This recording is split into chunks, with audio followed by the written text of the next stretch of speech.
The autumn mist clung to the Montana territory like smoke from a dying fire, and somewhere beyond the ridge where the aspens turned gold, a wounded man crawled through frost-brittle grass with blood pooling beneath his buckskin shirt. Rachel. Whitmore didn't know that yet.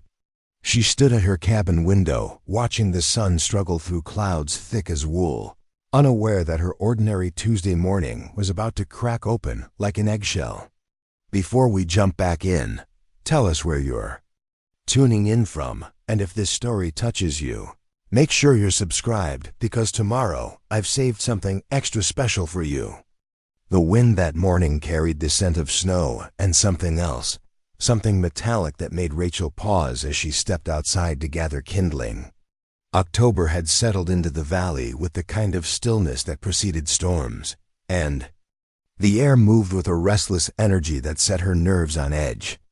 She'd learned to trust those feelings during her 3 years alone in the territory. Her cabin sat tucked against the base of Copper Ridge, far enough from Fort Benton to avoid unwanted attention, but close enough to the trading route that she could sell her herbs and remedies to passing travelers. The isolation suited her. After Samuel's death, she discovered that solitude felt safer than sympathy, and the mountains asked no questions about a woman living alone with nothing but medical books and a stubborn will to survive. The morning routine had become sacred. Coffee first, then the animals, then the endless tasks that kept a homestead breathing. But as Rachel bent to retrieve the scattered firewood, a sound cut through the mountain silence that made her blood run cold. Not quite human, not quite animal, but something caught between the two. She straightened slowly, her hand moving instinctively to the rifle Samuel had taught her to use. The sound came again, weaker this time, from somewhere beyond the stand of pine trees that bordered her property. A moan, low and desperate, the kind that spoke of pain too deep for words. Common sense told her to bar the door and wait. The territory harbored dangers that even experienced men avoided, and a woman alone had no business investigating strange sounds in the wilderness. But Rachel had spent too many years watching people suffer to ignore that particular note of agony. She loaded the rifle with steady hands and made her way toward the tree line, boots crunching through leaves that crackled like paper. The forest felt different today, charged with an electricity that made her skin prickle. Even the birds had gone quiet, as if the very air held secrets too dangerous to disturb. 20 yards into the trees, she found him. He lay crumpled against the base of a massive pine, his body twisted in a way that spoke of a hard fall and harder landing. Blood had soaked through his buckskin shirt, dark and fresh, pooling in the pine needles beneath him. His long black hair was matted with mud and more blood, his face pale beneath skin bronzed by sun and wind. Blackfoot, she realized immediately. The beadwork on his moccasins and the cut of his clothing marked him as clearly as a signature, but it was his stillness that made her heart clench. He wasn't moving, wasn't making the sound she'd heard. For a moment she thought he might be dead, another casualty of the endless conflicts that plagued the territory. Then his chest rose and fell, barely perceptible, and she saw the flutter of his eyelids as consciousness tried to surface. Rachel kept the rifle ready as she approached, every instinct screaming warnings her rational mind chose to ignore. He was injured, maybe dying, and doctor's instincts trumped fear every time. She'd learned healing from her father, a physician who'd treated everyone from railroad workers to cavalry soldiers without regard for politics or prejudice. The oath to do no harm didn't distinguish between races. Up close, she could see the extent of his injuries. A deep gash ran along his left shoulder, probably from a knife or tomahawk. His right leg was bent at an unnatural angle, and his breathing came in short, shallow gasps that suggested broken ribs. But it was the fever burning in his skin that worried her most. Infection, the great killer of the frontier, had already begun its work. She knelt beside him, setting the rifle within reach but keeping her hands free. His eyes opened at her touch, dark as winter nights and unfocused with pain. He tried to speak words in a language she didn't understand before his body went limp again. Unconscious but alive, the smart thing would be to ride to the fort, report the wounded Indian, and let the soldiers handle it. The safe thing would be to walk away and pretend she'd never found him. But Rachel had never been particularly smart or safe, and something about his face in that vulnerable moment reminded her why she'd taken up healing in the first place. Getting him to the cabin proved harder than she'd anticipated.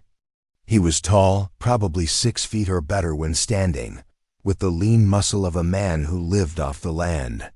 Even unconscious, his body fought her efforts to move him, instinct making him tense whenever she tried to lift or drag him. It took 3 trips.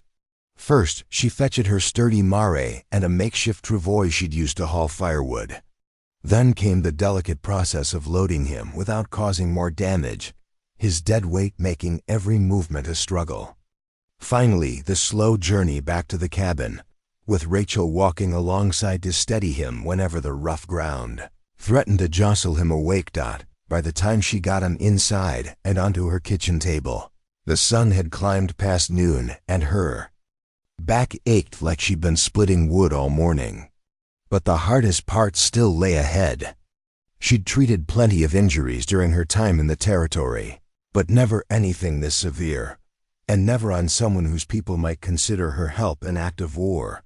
She worked by lamplight, cutting away his blood-soaked shirt to expose the shoulder wound. It was deep but clean, probably from a blade rather than a bullet. The bleeding had mostly stopped, but the edges were already showing signs of inflammation. She cleaned it with whiskey, grateful that he remained unconscious for the worst of it, then began the careful process of stitching him back together. His leg was broken, but not shattered, which meant setting it wouldn't require surgery. She'd done it before on injured animals and once on a trapper who'd fallen from his horse. The trick was getting the bones aligned properly before they began to knit. It would hurt him terribly when he woke up, but it would heal straight if she did it right. The ribs worried her most. She could feel the break beneath her fingers, sharp edges that could puncture a lung if he moved wrong. There wasn't much she could do except bind them tightly and hope for the best. In a proper hospital with proper equipment, he might have had a better chance. Out here, with only her limited supplies and hard-won experience, she was gambling with his life. As she worked, Rachel found herself studying his face. Strong features, high cheekbones, a mouth that probably smiled easily when he wasn't half dead from injuries. He looked young, maybe 25 or 30, with small scars on his hands that spoke of a life lived outdoors. A warrior, certainly. But there was something else in his face, something that made her think of Samuel when he'd been deep in thought. Intelligence, she realized. This wasn't just a fighter or hunter. There was a thoughtfulness in his features, even in unconsciousness, that suggested education or at least the kind of wisdom that came from serious responsibility. It made her wonder what had brought him so far from Blackfoot territory and why he'd been traveling alone. The sun was setting by the time she finished.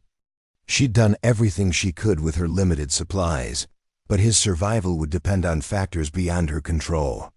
His fever hadn't broken, and she could see the flush of infection in his shoulder wound, despite her best efforts to clean it. He would need constant care for the next few days, assuming he lasted that long. Rachel moved him to her bed, the only place in the cabin with enough space for his height. She would sleep on the floor if necessary. As she settled a quilt over his still form, she caught herself wondering what she'd gotten herself into. Harboring an injured Indian could bring the cavalry down on her head, but leaving him to die would have been a betrayal of everything her father had taught her. Outside, the wind picked up, rattling the windows and sending pine branches scratching against the roof. Storm weather, the kind that could last for days and trap anyone foolish enough to be caught unprepared. At least she had enough supplies to weather it, even with an unexpected patient. She made coffee and sat beside the bed, watching his chest rise and fall in the lamplight. His breathing was still shallow but steady, and the fever seemed to have stabilized. Small victories, but she'd learned to celebrate them where she found them. As the night deepened and the storm began to howl outside her walls, Rachel realized she didn't even know his name. He was just a wounded stranger who'd stumbled into her life and turned her careful solitude upside down. She had no idea who he was, where he came from, or what bringing him here might cost her, but as she watched him sleep, something in her chest loosened for the first time since Samuel's death. Purpose, maybe, or just the simple satisfaction of helping someone who needed it. Whatever it was, it felt like coming alive after a long, cold winter. The storm raged through the night, and in the cabin's amber glow, two strangers waited for morning while fate spun its threads around them like spider silk, invisible but strong enough to hold. Rachel dozed fitfully in the chair beside the bed, jerking awake every hour to check his pulse and breathing. Around 3 in the morning, his fever spiked, and she spent the next 2 hours bathing his burning skin with cool water and forcing willow bark tea between his cracked lips. His body fought the medicine at first, muscles rigid with delirium, but gradually the fever broke and his breathing eased into something deeper and more natural. Dawn came gray and subdued, filtered through storm clouds that showed no sign of breaking. Rachel had seen enough frontier weather to know this system would settle in for days, which meant no one would be traveling the mountain passes. Good for keeping her secret hidden, but concerning if his condition worsened beyond her ability to treat. She made breakfast one-handed while keeping watch on her patient, scrambling eggs with strips of venison she'd jerked herself. The familiar routine helped steady her nerves, though she couldn't shake the feeling that her life had shifted irrevocably during the night. Everything looked the same in the morning light, but something fundamental had changed when she'd made the choice to bring him home. Around mid-morning, he stirred for the first time since losing consciousness. Rachel was changing the dressing on his shoulder when his eyes opened, dark and alert despite the pain medication she'd managed to get into him. He took in his surroundings with the quick assessment of someone accustomed to waking in unfamiliar places, his gaze moving from the log walls to the medical supplies scattered on her nightstand before finally settling on her face. When he tried to sit up, Rachel placed a firm hand on his chest. "Easy," she said softly. "You've been hurt badly. Broken ribs, broken leg, knife wound to the shoulder. You need to stay still." He studied her for a long moment, probably trying to reconcile her gentle touch with the fact that she was white, and he was Blackfoot, and there were a dozen reasons this situation should terrify them both. But pain had a way of cutting through prejudice, and she could see him making the same calculation she had in the forest. Help was help, regardless of its source. "Water," he said in heavily accented English, his voice rough from fever and disuse. Rachel helped him drink, supporting his head while he sipped carefully from the tin cup. His English was better than she'd expected, which suggested contact with traders or missionaries. That might make communication easier, though it also raised questions about how he'd learned and why. "What is your name?" she asked as he settled back against the pillows. A pause, long enough that she thought he might not answer. Then, "Joseph."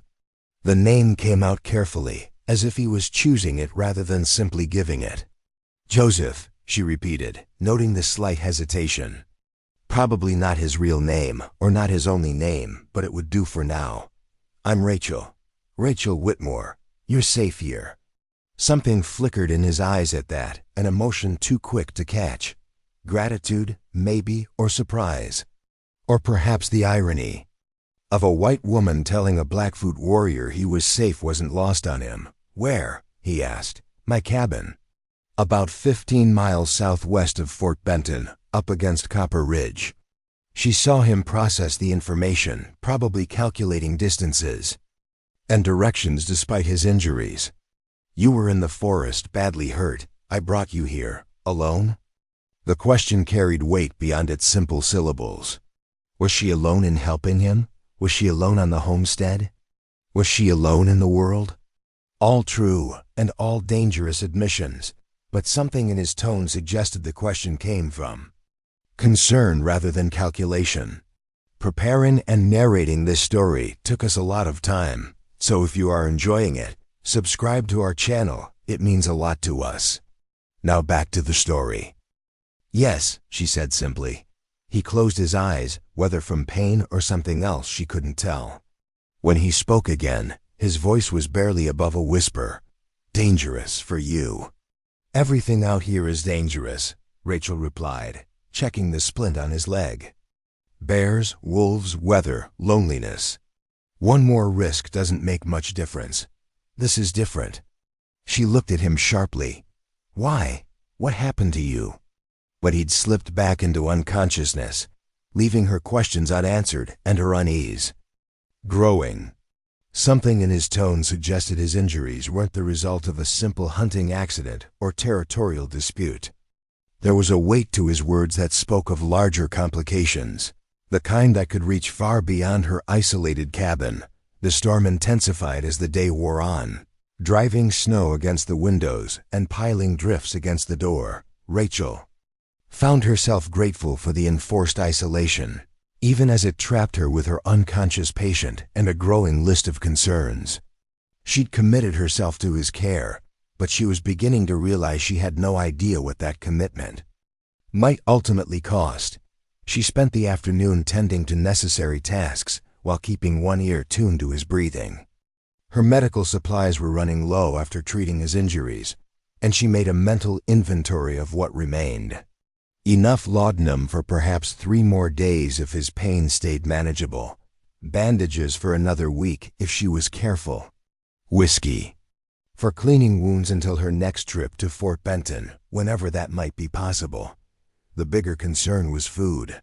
She'd laid in supplies for winter, but feeding 2 people instead of 1 would stretch her stores considerably. Hunting was out of the question with the storm raging, and her patient would need rich broths and soft foods during his recovery. She'd have to be creative with her remaining preserved meat and root vegetables. As evening approached, Rachel lit the lamps and settled beside his bed with her father's medical journal. The leather-bound book had been his pride, filled with detailed notes about treatments and outcomes from his years practicing medicine. She'd read it cover to cover dozens of times, but tonight she turned to the sections on bone setting and infection management, looking for anything she might have missed. Joseph stirred as she read, his eyes opening to focus on the book in her hands. She expected questions about the medical text, but instead he surprised her. "You read well," he observed, his voice stronger than it had been that morning. "My father was a doctor. He taught me letters before he taught me anything else." She showed him the journal's title page, written in her father's careful script. This was his book. Everything he learned in 30 years of practice. "He teach you medicine?" "Some, enough to help people when there's no one else." She closed the book and set it aside. "What about you? Your English is very good." Again that hesitation, as if he was weighing how much truth to reveal. "Mission school, when I was young." It explained the language skills but raised new questions. Mission schools were few and far between in Blackfoot territory, and most families kept their children close to home. Sending a son away for white man's education suggested unusual circumstances or unusual vision. "Are you hungry?" she asked, changing the subject when she saw him growing tired again. "I have soup warming." He managed half a bowl of venison broth. Before exhaustion overtook him, but it was progress. His fever remained low, and the shoulder wound showed no new signs of infection. If the storm broke soon and he continued healing, he might be strong enough to travel in a week or 2. The thought brought an unexpected pang of disappointment. She'd grown accustomed to solitude, but having someone to care for had awakened something she'd thought buried with Samuel. Not romance exactly, but purpose beyond mere survival. It would be strange to watch him walk away and return to her empty routine. Outside, the wind howled like something alive and hungry, rattling the shutters and seeking every crack in the cabin's defenses. Rachel banked the fire and settled into her chair for another night of watching and waiting. Tomorrow would bring new challenges and new decisions, but tonight there was only the storm and the steady rhythm of his breathing and the strange comfort of not being entirely alone. She pulled her father's old wool blanket around her shoulders and let her eyes drift closed, trusting her instincts to wake her if he needed attention. In the morning, she would have to face the question of what came next. But for now, it was enough that they'd both survived another day, and that something hopeful was taking root in the space between them like a wildflower growing through stone. Storm broke on the fourth day with the sudden violence of mountain weather, leaving behind a world transformed by snow and silence. Rachel woke to brilliant sunlight streaming through frost-covered windows and the blessed quiet that came after days of howling wind. Joseph was already awake when she stirred, propped against the headboard and staring out at the white landscape. With an expression she couldn't read, "Better?" she asked, noting the clearer focus in his eyes and the improved color in his face. "Much." He flexed his fingers experimentally, testing his range of motion. "The pain is manageable." It was the most he'd spoken since that first conversation, and Rachel took it as a good sign. She'd been worried about infection setting into his shoulder wound, but the angry redness had faded to a healthier pink. His leg remained immobilized in her makeshift splint, but he'd stopped unconsciously favoring his ribs when he breathed. "I need to check your bandages," she said, moving to gather fresh supplies, "and we should try to get you sitting up properly. Your lungs need to expand fully or you'll develop pneumonia." He nodded, then surprised her by pushing himself upright. Without assistance. The movement was clearly painful, but he managed it with the kind of stoic determination she'd seen in frontier men, who'd learned that weakness could be fatal. Still, she noticed the careful way he braced his ribs and the slight tremor in his hands from the effort. As she unwrapped the shoulder wound, Rachel found herself studying his back and arms with professional interest. Scars, old and new, marked his skin like a map of violence. Some were clearly from blades, thin white lines that spoke of knife fights or battle wounds. Others looked like bullet grazes, and one long mark across his shoulder blade could only have come from a whip or lash. "You've been hurt before," she observed, cleaning the healing wound with gentle efficiency. "Many times." His voice held no self-pity, just acknowledgement of fact. "This is different, though." "How?" "First time someone cared if I lived or died who didn't share my blood." The words hit her unexpectedly hard, revealing a loneliness that matched her own. She'd chosen isolation after Samuel's death, but he seemed to have had it thrust upon him. "What about your family, your tribe?" "Far from here."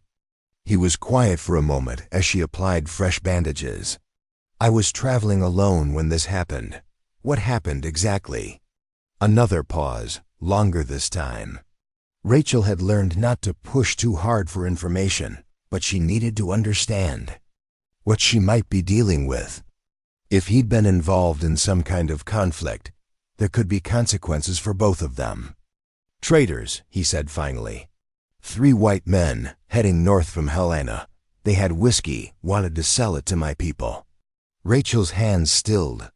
Whiskey traders were among the worst elements on the frontier, men who made their living selling rot-gut alcohol to Indians despite federal laws against it. The trade destroyed families and communities, and most decent people viewed whiskey runners with contempt. You tried to stop them? Tried to buy their whole load.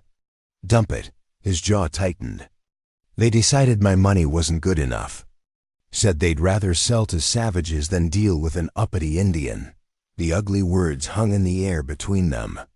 Rachel had heard similar language around Fort Benton, casual racism that treated Native people as something less than human. It sickened her, but she'd learned that speaking against it only marked her as an outsider and troublemaker. "They attacked you?" "I attacked them." There was no shame in his voice, just cold satisfaction. "Broke their whiskey barrels, scattered their goods. They came after me with knives, and you ran?" "I fought." He looked at her directly, challenge in his dark eyes. Killed 2 of them. Third one got lucky with his blade before I could finish him. Rachel absorbed this information without flinching. She'd patched up plenty of men who'd killed in self-defense or frontier justice. The territory was too wild and law enforcement too sparse for moral niceties about violence. If he'd truly been stopping whiskey runners, most people would consider his actions justified. The third man? Gone when I came to. Probably rode hard for Helena or Fort Benton. Joseph's expression darkened. He'll tell his version first. Make me the villain. Understanding dawned cold and clear. If the surviving trader reached civilization and spun a tale about savage Indians murdering innocent white men, it could bring soldiers or bounty hunters down on anyone harboring Joseph. Her isolated cabin wouldn't protect them if the army decided. To make an example, how long ago? She asked, trying to calculate timelines and distances. 5 days, maybe 6. Hard to remember clearly. That put his fight with the traders just before she'd found him, which meant any pursuit could be close behind. The storm would have slowed travel, but determined men with good reason to hurry could still make decent time. She needed to decide quickly whether the risk of keeping him was worth the potential consequences. Rachel finished with his bandages and stepped back, studying his face. He wasn't pleading or trying to convince her of his innocence. Just watching her make her calculation with the same calm acceptance he'd shown for everything else. If she asked him to leave, she sensed he'd go without argument, despite his injuries. "Can you ride?" she asked. "If I have to." "Good, because if what you're telling me is true, staying here might get us both killed. You believe me?" The question seemed genuinely curious rather than desperate. Rachel considered it seriously, weighing what she knew about him against the ugly realities of frontier justice. A whiskey trader's story would carry more weight with authorities than an Indian's truth, regardless of the facts. "I've seen what rotgut does to families," she said finally. "And I've met enough traders to know most of them would sell poison to children if the price was right. So yes, I believe you." Relief flickered across his features, quickly suppressed. "Thank you. Don't thank me yet. We're not out of trouble." Rachel moved to her window, scanning the snow-covered landscape for signs of approaching riders. Nothing moved in the brilliant white expanse, but that could change quickly. "How well can you travel?" "Well enough." He swung his good leg over the side of the bed, testing his balance. "My horse?" "I didn't see one when I found you. Scattered in the fight, probably. Or the third man took him." Joseph's mouth tightened in frustration.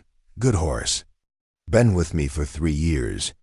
The loss seemed to affect him more than his injuries, and Rachel understood. A good horse meant survival on the frontier, and the bond between rider and mount often ran deeper than human friendships. Losing his horse would have been almost as devastating as the physical wounds. "I have 2 horses," she offered. "Nothing fancy, but they're strong and sure-footed. You would come with me?" The question surprised them both.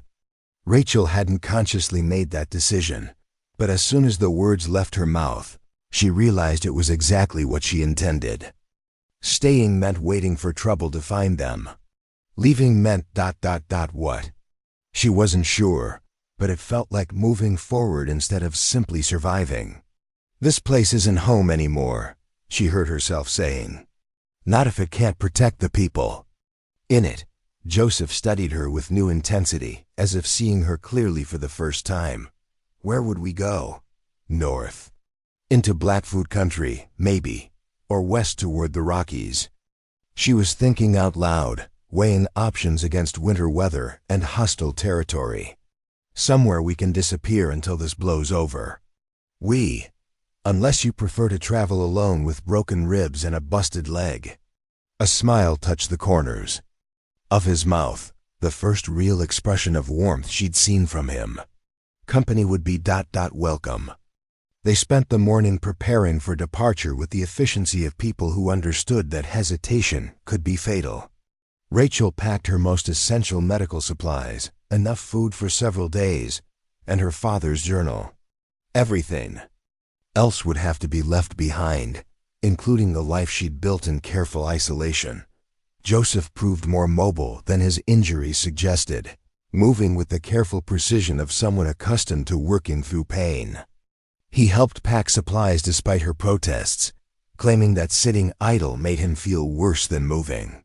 She noticed he favored his right arm and moved his left leg stiffly, but his determination was impressive. "You don't have to do this," he said as Rachel loaded saddlebags with preserved meat and hardtack. "Hide me for a few more days, then send me on my way. No reason for you to lose everything." "Everything I cared about was already lost," she replied without thinking, then caught herself. "I mean, this place was just temporary." He didn't press for an explanation, but she felt his attention was like weight. Most people would have asked about her past, her reasons for living alone, the grief that still colored her voice when she mentioned loss. His restraint felt like a gift. By noon, they were ready to leave. Rachel had saddled both horses and loaded their supplies with practiced efficiency. Her mare, Buttercup, was a sturdy bay with a calm temperament and mountain sense. The gelding, Thunder, was younger and more spirited, but strong enough to carry Joseph despite his size.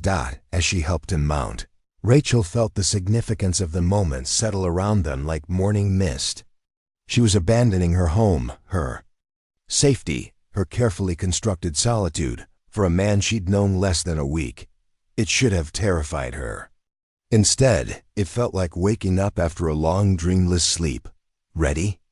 she asked, swinging into her own saddle. Joseph nodded, his hands steady on the reins despite his injuries. "Lead the way." They rode north through snow that muffled their horses' hoofbeats and erased their tracks within hours. The world stretched white and pristine around them, unmarked by human passage, save for the line they cut through virgin powder.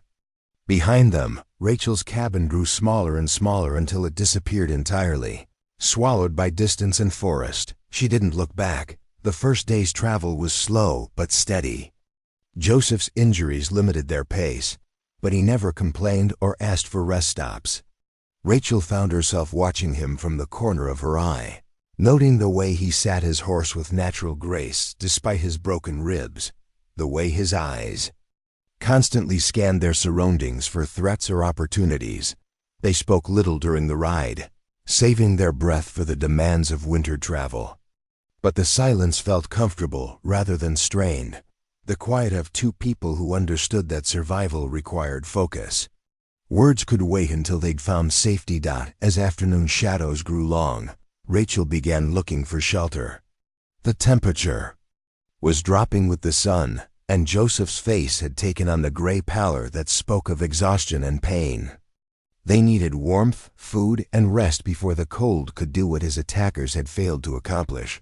She found what she was looking for in a shallow cave tucked against a granite outcropping, barely deep enough to qualify as shelter but dry and protected from wind.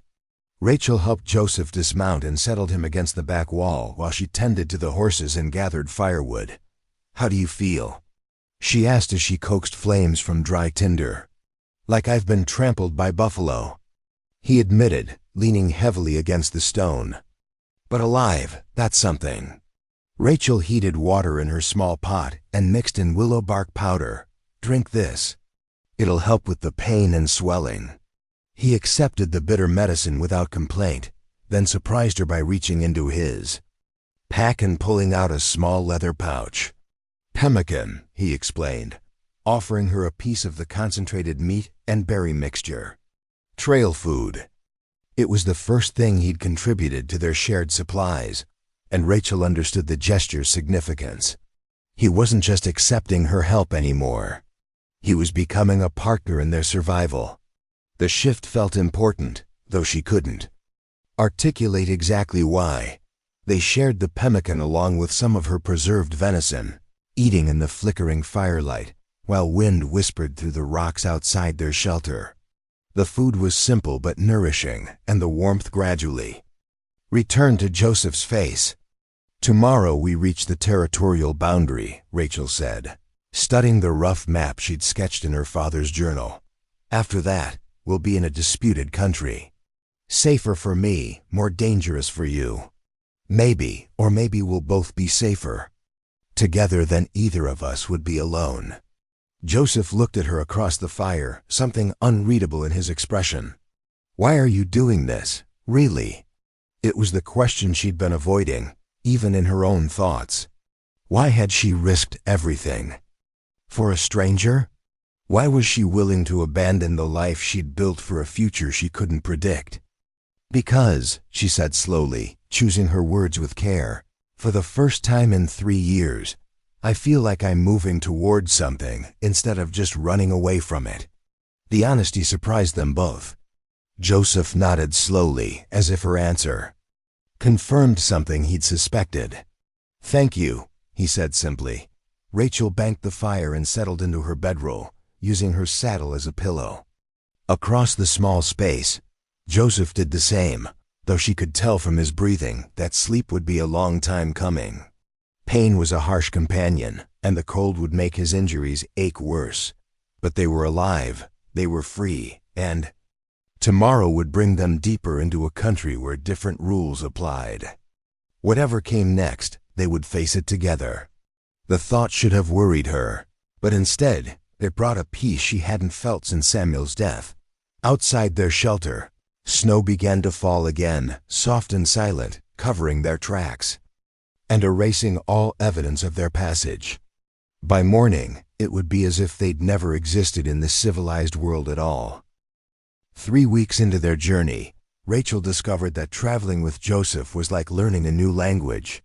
Not just the handful of Blackfoot words he'd begun teaching her around their evening fires, but the deeper communication that came through shared glances and small gestures.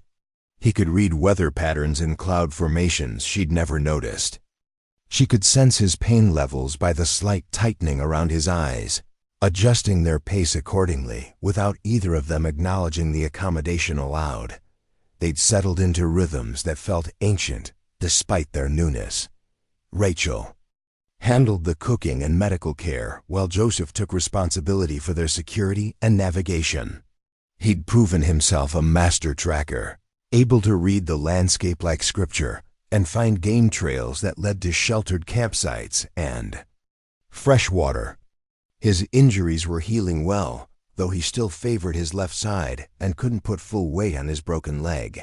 Without the walking stick he'd carved from mountain ash dot, their current camp sat in a protected valley where pine trees grew thick, enough to muffle sound and hide smoke. A small creek provided fresh water and the pleasant background noise that masked conversation from anyone who might be hunting them.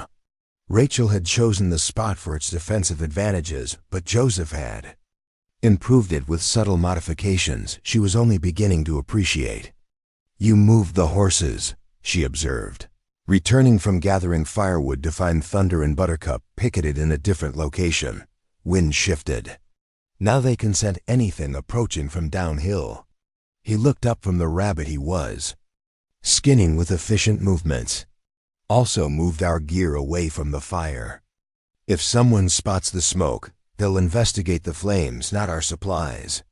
Rachel studied the new arrangement, noting how he'd positioned their bedrolls and packs to provide quick escape routes while remaining hidden from casual observation. Military thinking, she realized. He'd been trained in more than hunting and riding. "You've done this before. Hidden from people hunting you. Many times." Joseph's knife worked steadily as he prepared their dinner. "Different reasons, usually. This is the first time I've had company. Is that good or bad?" "Good," he said without hesitation. "Safer for both of us, and—" He paused, choosing words carefully. "Less lonely." The admission hung in the crisp evening air between them. Over the past weeks, Rachel had begun to understand that loneliness was Joseph's constant companion, as familiar to him as medical knowledge was to her. He'd lived on the margins between two worlds, educated enough to understand white culture, but too Indian to be accepted by it, Traditional enough to honor his heritage, but too changed by outside influence to fit seamlessly into tribal life. "Tell me about your family," she said, settling beside the fire with her sewing kit. Joseph's shirt had torn during their climb over a rocky pass, and mending clothes had become part of her evening routine. "My father was a war chief, strong leader, wise in the old ways." Joseph's voice carried respect tinged with something that might have been regret. "He sent me to the mission school when I was 12. Said the people needed to understand the white world if we were going to survive in it. That must have been difficult, leaving home so young, terrifying." He fed wood to the fire, flames dancing higher. "The missionaries meant well mostly, but they wanted to save our souls by killing our spirits. Cut our hair, forbade our language, punished us for remembering our own stories." Rachel's needle stilled. As she absorbed this, she'd heard rumors about the boarding schools, the government's attempt to civilize Indian children by removing them from their families. But hearing it from someone who'd lived through it made the policy's cruelty real, in a way newspaper articles never could. "How long were you there?" 6 years. Long enough to learn English, mathematics, some Latin. Long enough to forget how to dream in my own language. Joseph's expression darkened. "When I finally returned home, I was neither white nor truly Blackfoot anymore. Just ... between." "Is that why you were traveling alone? Because you don't fit with your people either?" "Partly." He was quiet for a moment, watching flames consume the dry wood. "Also because someone needs to scout ahead, see what's coming. The world is changing fast, and my father wants to know how to protect our children from what happened to me." Understanding dawned slowly. Joseph wasn't just a warrior or hunter. He was a scout in the deepest sense, gathering intelligence about the encroaching white world so his people could adapt and survive. It explained his education, his willingness to travel far from tribal lands, his complex relationship with both cultures, and stopping those whiskey traders was part of that.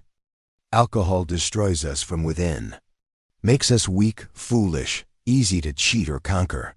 His jaw tightened with remembered anger.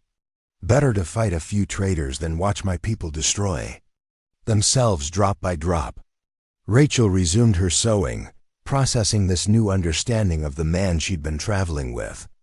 She'd thought she was helping a wounded stranger, but she'd actually taken in someone carrying the weight of his people's future on his shoulders. The responsibility must be crushing. "What about you?" Joseph asked, his question pulling her from her thoughts. "You've told me about your father's medicine, but not about your husband." The observation hit like a physical blow. She'd mentioned Samuel only once, in passing, but Joseph had noticed and remembered. Most people either pressed for details or avoided the subject entirely. His gentle directness felt like an invitation rather than an intrusion. "Samuel was a good man," she said carefully. "A settler like me. We met in Kansas and came west together, looking for land to farm. What happened to him?" "Fever, 2 winters ago." The words came easier than they had in years. "I tried everything I knew, but it wasn't enough. Sometimes medicine just ... isn't enough." Joseph nodded with the understanding of someone who'd lost people he couldn't protect. "That's why you live alone. Why do you know so much about healing but won't call yourself a doctor?" "I failed when it mattered most." Rachel's needle moved in steady rhythm, muscle memory guiding her hands while emotions threatened to overwhelm her voice. "What good is knowledge if you can't save the person you love? Knowledge that saves the next person. And the one after that." Joseph's voice carried quiet conviction. "Your skills brought me back from death. That matters, does it? Or did I just delay the inevitable? Those traitors might still catch up to us. Soldiers might track us down. I might have saved you just to watch you die anyway. Or you might have saved me so I could live long enough to matter, to help my people prepare for what's coming, to find something worth fighting for besides just survival." The last words carried weight that made Rachel look up from her sewing. Joseph was watching her with an intensity that made her suddenly aware of the intimate space they'd created in their small camp. Firelight played across his features, highlighting the strong bones of his face and the intelligence in his dark eyes. "Is that what you've found?" she asked quietly. "Something worth fighting for?" "Maybe." His gaze didn't waver. "Still figuring that out." The conversation hung suspended between them like morning mist, full of possibility and fragile as spider silk. Rachel felt something shift in her chest, a loosening of grief that had defined her for so long she'd forgotten what lay beneath it. Not love, not yet, but the recognition that love might be possible again someday. A distant sound broke the moment, both of them instantly alert. Hoofbeats, still far off but approaching from the south. Multiple horses moving at a steady pace. That suggested purpose rather than casual travel. Joseph was on his feet despite his injuries. Hand moving to the rifle Rachel had insisted they keep loaded. She doused the fire with dirt, plunging their camp into darkness while her eyes adjusted to moonlight filtering through pine branches. "How many?" she whispered. "4, maybe 5. Joseph's voice was barely audible. Still a mile away, but heading this direction. They moved with practiced efficiency to break camp, rolling bedding and securing gear without conscious thought. 3 weeks of traveling together had taught them to work as a team, each anticipating the other's needs. Within minutes they were leading their horses through the trees, moving parallel to the creek to muffle their hoofbeats. The approaching riders grew louder, their voices carrying on the still night air. English, Rachel noted with relief. Not soldiers then, who would maintain military silence. Probably civilian searchers, which meant they were dangerous but not necessarily professional trackers. "This way," Joseph breathed, guiding them deeper into the forest. His knowledge of the terrain proved invaluable as he led them through stands of timber that concealed their passage while allowing them to monitor their pursuers. They climbed steadily for an hour, putting distance and elevation between themselves and the valley floor. Joseph's breathing grew labored from the exertion, but he never complained or asked to rest. Only when they reached a rocky outcropping that offered both concealment and clear views of the approaching riders did he finally stop. Rachel helped him settle against a boulder, noting the gray pallor that spoke of exhaustion and pain. The climb had cost him, though he'd never admit it. She offered water and willow bark tea, which he accepted gratefully while they watched lights move through the valley below. "Bounty hunters," Joseph said after studying the riders through Rachel's small spyglass. "See the pack animals? They're provisioned for a long search. How can you tell they're not just travelers? Wrong kind of gear, too many weapons, too much rope." His expression was grim. "And they're following our trail from 3 days ago. Found our old campsite." Rachel's stomach clenched with fear and anger. Someone had put a price on Joseph's head, probably the surviving whiskey trader spinning tales of savage murder. The bounty would be high enough to attract serious hunters, men who made their living tracking down fugitives. "What do we do?" "Keep moving. They're good, but they're following a cold trail. If we stay ahead of them and avoid leaving signs, we can reach Blackfoot territory before they catch up. And if we can't?" Joseph's hand moved to his knife, his meaning clear. They would fight if cornered, though the odds would be heavily against them. 5 armed men against 1 injured. Warrior and a woman with medical training weren't promising numbers. They spent the rest of the night climbing higher into the mountains, following game trails that switchbacked through increasingly rugged terrain. Joseph's leg was bothering him more with each step, but the rocky ground would make their tracks harder to follow. By dawn they'd reached a high meadow where sparse grass poked through patches of snow. "We'll rest here," Joseph decided, scanning the open space with tactical eyes. Good visibility, multiple escape routes, and the ground is too hard to hold tracks well. Rachel agreed, though she was more concerned about his condition than their defensive position. The night's exertion had reopened some of his healing injuries, and she could see blood seeping through his shirt where the shoulder wound had torn slightly. "Let me look at that," she said, gesturing toward his shoulder. "It's fine. It's bleeding. Sit down and let me examine it properly." Joseph started to argue, then seemed to recognize the futility of debating medical issues with someone who'd saved his life. He settled onto a fallen log while Rachel gathered her supplies, grateful for the morning light that allowed proper assessment of his condition. The shoulder wound had indeed reopened, though not severely. A few new stitches would close it, and the surrounding tissue still looked healthy. His ribs seemed to be healing well, and the leg was stable in its splint.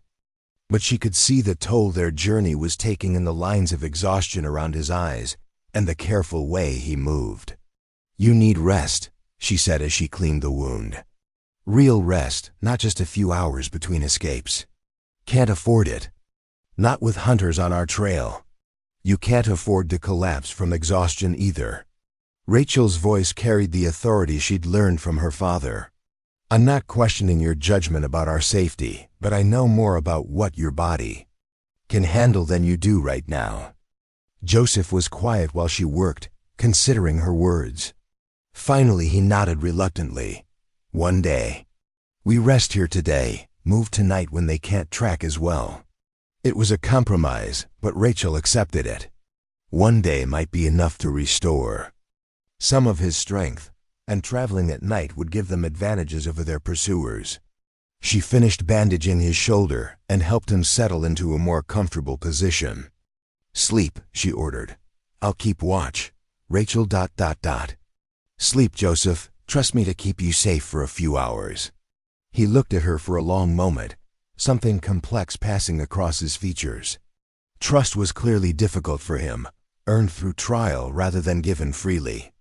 But whatever he saw in her face seemed to satisfy him, because he closed his eyes and let exhaustion claim him. Rachel kept watch through the morning, monitoring the approaches to their meadow while Joseph slept deeply beside her. The mountain air was crisp and clean, carrying the scent of pine and snow and the promise of winter storms to come. In different circumstances, it would have been beautiful country to explore. As the sun climbed higher, she allowed herself to study Joseph's sleeping face. The harsh lines of pain had smoothed away, revealing features that were younger and more vulnerable than his waking demeanor suggested. Strong cheekbones, a mouth that probably smiled more easily when he wasn't carrying the weight of his peoples. Survival, thick black hair that had grown longer during their travels. Handsome, she admitted to herself. Not just attractive in a rugged frontier way, but genuinely beautiful in the manner of someone whose features reflected both intelligence and character. It was a dangerous recognition, given their circumstances, but an honest one.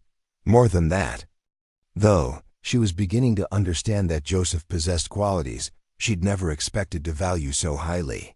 Courage, obviously, but also gentleness, wisdom beyond his years, and a capacity for hope despite everything he'd endured. He'd shown her kindness without expecting anything in return, trusted her enough to share his deepest wounds, and somehow made her feel less alone than she had since Samuel's death. When he woke in the early afternoon, Rachel was heating water for tea and checking their remaining supplies. They had food for perhaps another week if they were careful, less if the weather forced them to take shelter for extended periods. "Any sign of our friends?" Joseph asked, accepting a cup of hot tea. Gratefully, nothing. Either they lost our trail or they're being more careful about staying hidden. Probably both. He studied the meadow's approaches with professional assessment. This terrain would slow them down. Too exposed for a direct approach, too many places for an ambush if they try to surround us. Rachel packed their gear while Joseph tested his mobility, pleased to see that rest had improved his condition noticeably. The bleeding had stopped, his color was better, and he moved with less obvious discomfort. They might actually make it to Blackfoot territory before their pursuers caught up. As evening approached, and they prepared to resume their journey, Rachel found herself reluctant to leave their peaceful meadow. It had been the first time in weeks. They'd felt relatively safe, the first opportunity to simply exist together without the constant pressure of immediate survival. "Joseph," she said as they saddled the horses, "when we reach your people's territory, what happens then?" He paused in adjusting Thunder's bridle, her question clearly touching on something he'd been considering.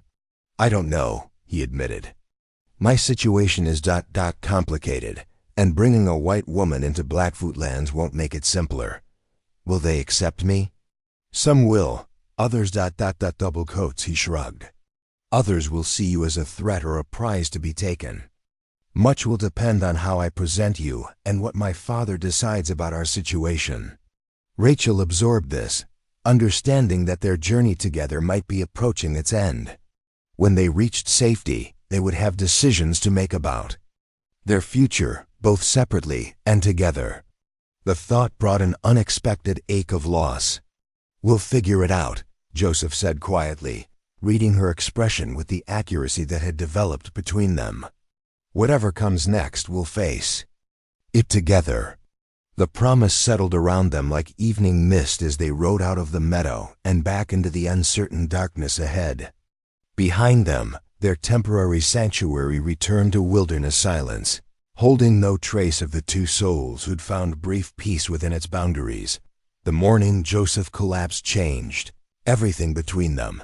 They'd been climbing steadily for 2 days through increasingly treacherous terrain, following deer paths that wound between granite outcroppings and stands of lodgepole pine. Rachel had noticed him struggling more with each hour, his breathing labored and his movements growing increasingly unsteady. But when she'd suggested rest, he'd insisted they needed to maintain their pace. "The hunters are gaining ground," he'd said, studying their back trail through the spyglass. "We can't afford to slow down now." But his body made the decision for him. One moment he was leading Thunder up a steep switchback. The next he was on his knees in the pine needles, his face gray with exhaustion and his hands shaking uncontrollably. The walking stick he'd relied on for weeks clattered uselessly beside him.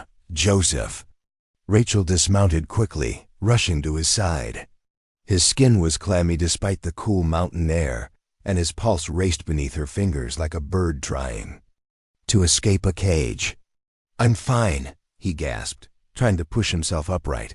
"Just need a moment." "You're not fine. You're having some kind of episode."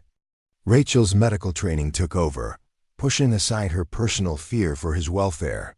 "When did you last eat? When did you last sleep more than 2 hours at a stretch?" He didn't answer, which was answer enough. Joseph had been driving himself beyond his limits for days, burning through reserves his injured body couldn't afford to lose. The combination of high altitude, physical stress, and inadequate rest had finally caught up with him. "We're stopping," Rachel declared, scanning the area for shelter. "Right here, right now. The hunters can go to hell. You'll be no good to either of us if you die from exhaustion."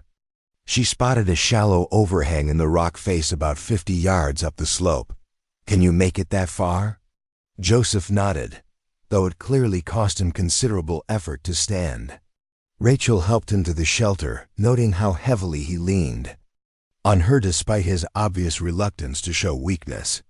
His pride was as much an obstacle to his recovery as his injuries had been. The overhang provided decent protection from wind and weather, with enough space for both of them and their gear. Rachel got Joseph settled against the back wall, then tended to the horses and gathered what dry wood she could find. A small fire would be risky with hunters on their trail, but Joseph needed warmth and hot food more than they needed perfect concealment. As she worked, Rachel found herself studying him with new eyes. Over the past month, she'd watched him endure pain and hardship with stoic determination, never complaining or asking for special consideration. But now she could see the cost of that endurance in the sharp angles of his cheekbones and the hollow shadows beneath his eyes. "You're killing yourself," she said bluntly as she heated water for tea. "And for what?" "To prove you're strong enough to protect me. Because I already know that. It's not about protection. Joseph's voice was barely above a whisper. It's about responsibility. Responsibility to whom? To you, to my people, to the promises I made. He closed his eyes, leaning heavily against the stone. You don't understand what you've gotten yourself into by helping me. Rachel felt a chill that had nothing to do with mountain air. Then explain it to me. Joseph was quiet for so long she thought he might have dozed off. When he finally spoke, his words came slowly, as if each one carried enormous weight. My father isn't just a war chief, he said. He's the principal chief of our band. One of the most influential leaders among all the Blackfoot tribes. The revelation hit Rachel like cold water. She'd known Joseph was important in some way, but she'd assumed he was a scout or minor war leader. The son of a principal chief was something else entirely, a figure whose capture or death could have political ramifications far beyond their personal situation. And you're his heir? His eldest son. Expected to lead our people when he can no longer do so. Joseph's mouth twisted in what might have been irony. Though after 6 years in a white man's school, many question whether I'm still truly one of them. That's why you were scouting alone. You have to prove yourself. Partly. But also because someone needs to understand what's coming. Joseph accepted the tea she offered, wrapping his hands around the tin cup for warmth. The buffalo herds are disappearing. White settlers are claiming more land every year. The army is building new forts, bringing more soldiers. My people need to know how to survive what's ahead. Rachel absorbed this information, understanding finally why Joseph carried such weight on his shoulders. He wasn't just responsible for his own survival, but for helping his entire people navigate an impossible situation. The burden would have crushed most men, and the whiskey traders were part of a larger pattern. Someone is deliberately flooding our territory with alcohol, trying to weaken us from within. Joseph's voice hardened. The man I killed was carrying letters, orders from someone in Helena. This isn't random criminal activity, it's organized warfare. The implications made Rachel's blood run cold. If Joseph was right, his fight with the traders had been more than a chance encounter. It had been an active war against people trying to destroy his tribe through systematic poisoning. The letters, she said. Do you still have them? Joseph nodded toward his pack, hidden in my saddlebags. Evidence of who's behind the whiskey trade and how it's organized.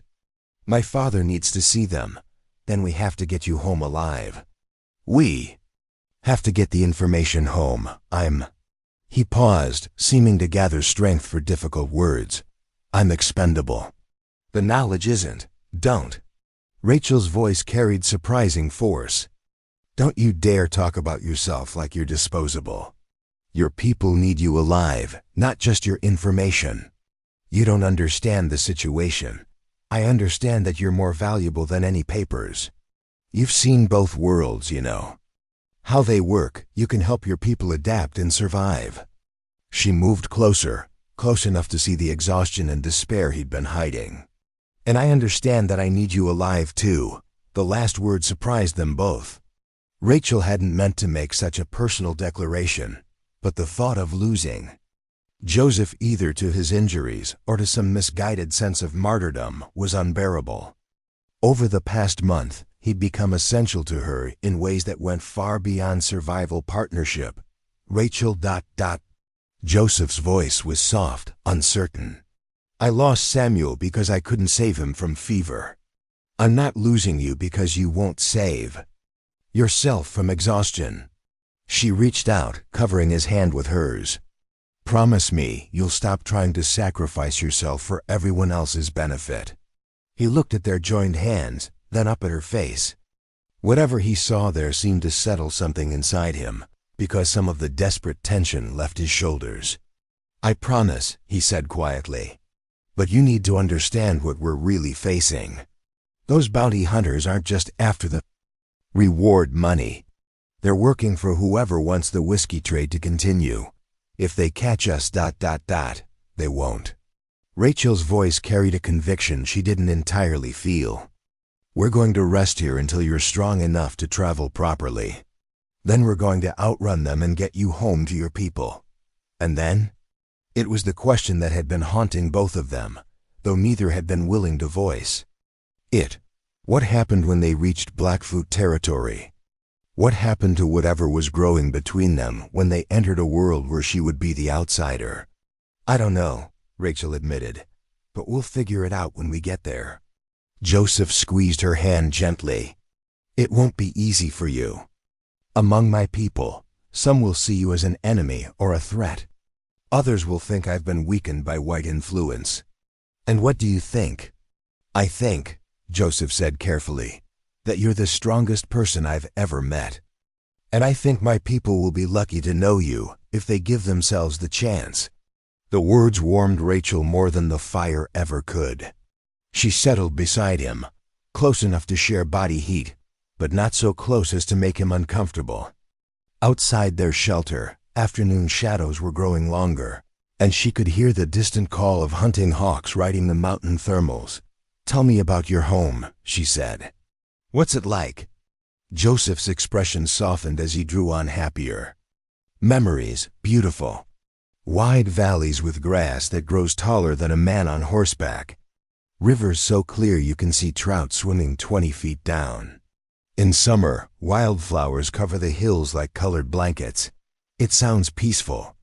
It was. Maybe it will be again, if we can find a way to coexist with the white world instead of being destroyed by it. Joseph stared into the fire, his voice growing distant. My father remembers when the only white men in our territory were trappers. And traders, men who respected our ways and followed our laws. Now there are farmers who want to plow up the grassland and soldiers who see every Indian as an enemy, Rachel finished.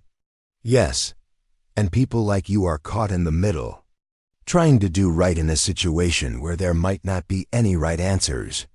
They talked through the afternoon and into the evening, sharing stories and perspectives that helped each understand the other's world. Joseph told her about buffalo hunts and vision quests, about the complex social structures that govern tribal life and the spiritual beliefs that connected his people to the land. Rachel described her childhood in Missouri, her father's medical practice, the dream she and Samuel had shared about building a life on the frontier. As darkness settled around their small fire, Rachel checked Joseph's condition and was relieved to find significant improvement. His color was better, his pulse had steadied, and some of the desperate exhaustion had left his features. A good night's rest would restore much of his strength. How do you feel? She asked as they prepared their bedrolls, better, clearer.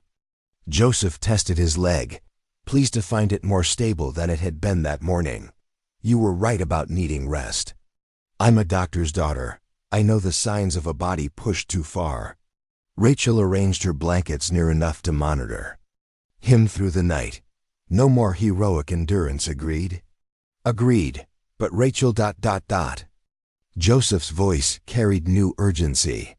Tomorrow we need to discuss what happens when we reach my people. There are things you need to know, preparations you need to make. What kind of things? Cultural expectations, political realities. The fact that bringing a white woman into our territory will create complications we can't predict. Joseph's expression was serious in the firelight. And the fact that some of those complications might threaten both our lives. Rachel felt a chill of apprehension, but also a strengthening of resolve. Whatever challenges lay ahead, they would face them together. She'd come too far and invested too much in Joseph's survival to turn back now. Then we'll deal with those complications when we have to, she said firmly. One crisis at a time. But even as she spoke the brave words, Rachel couldn't shake the feeling that their greatest trials lay ahead.